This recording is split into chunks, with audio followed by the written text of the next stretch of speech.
बिहार विधानसभा चुनाव की सुगबुगाहट के साथ ही सीटों की दावेदारी भी शुरू हो गई है।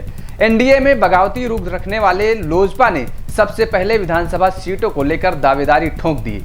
इस मुद्दे पर बीजेपी और जेडीयू ने भी अपनी अपनी बात रखी। बिहार विधानसभा चुनाव को लेकर सरगर्मी तेज हो गई है। राजनीतिक पार्टियां सीटों पर अपनी दावेदारी ठोकने लगी हैं। एनडीए में सबसे पहले लोजपा ने सीटों को लेकर अपनी दावेदारी पेश करते हुए 42 सीटों पर दावा ठोक दिया। लोजपा के प्रवक्ता संजय सिंह ने दावेदारी ठोकते हुए कहा कि हमारी सीट में कमी का सवाल कहां है। भाजपा के राष्ट्रीय अध्यक्ष ने हमें पहले ही आश्वस्त कर दिया, जितनी सीटों पर हमने 2015 में चुनाव लड़ा था उतने पर ही लड़ेंगे। संजय सिंह ने गठबंधन में सीटों के गणित को समझाते हुए कहा कि लोकसभा चुनाव में लोजपा और भाजपा का स्ट्राइक रेट 100% रहा था, लेकिन जेडीयू एक सीट हारी थी। इस आधार पर लोजपा का 42, भाजपा को 105 और जेडीयू को 96 सीटें मिलनी चाहिए। लोजपा के 42 सीटों की दावेदारी पर भाजपा और जेडीयू असहज हो गई।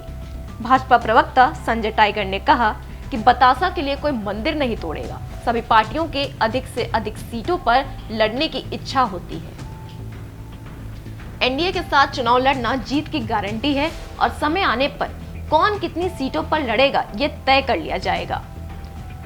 वहीं जेडीयू ने भी भाजपा के सुर में सुर मिलाया है। जेडीयू नेता और मंत्री अशोक चौधरी ने कहा कि एनडीए में किसी से किसी को विवाद नहीं है। चुनाव के वक्त हर कोई अपनी बात रखता है।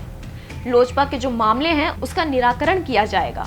लोजपा और जेडीयू के बीच लंबे समय से तलवारें खिंची हुई हैं। लोजपा के राष्ट्रीय अध्यक्ष चिराग पासवान लगातार नीतीश कुमार के कामकाज पर सवाल उठा रहे हैं, जबकि हाल में कोरोना को लेकर तो चिराग ने नीतीश सरकार को जमकर घेरा था, जिसके बाद दोनों दलों के नेताओं की तरफ से खुलकर एक दूसरे के खिलाफ बयानबाजी भी हुई।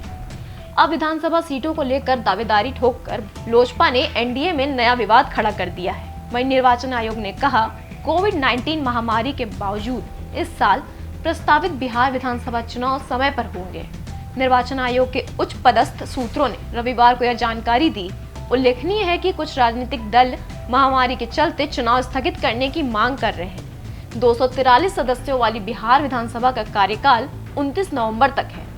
इस बात का संकेत है कि विधानसभा चुनाव अक्टूबर-नवंबर में किसी समय कराया जा सकता है। निर्वाचन आयोग के एक वरिष्ठ अधिकारी ने कहा कि बिहार में चुनाव निश्चित रूप से समय पर होगा। राज्य की मुख्य विपक्षी पार्टी राष्ट्रीय जनता दल ने हमारी महामारी के दौरान चुनाव कराने पर सवाल उठाया है।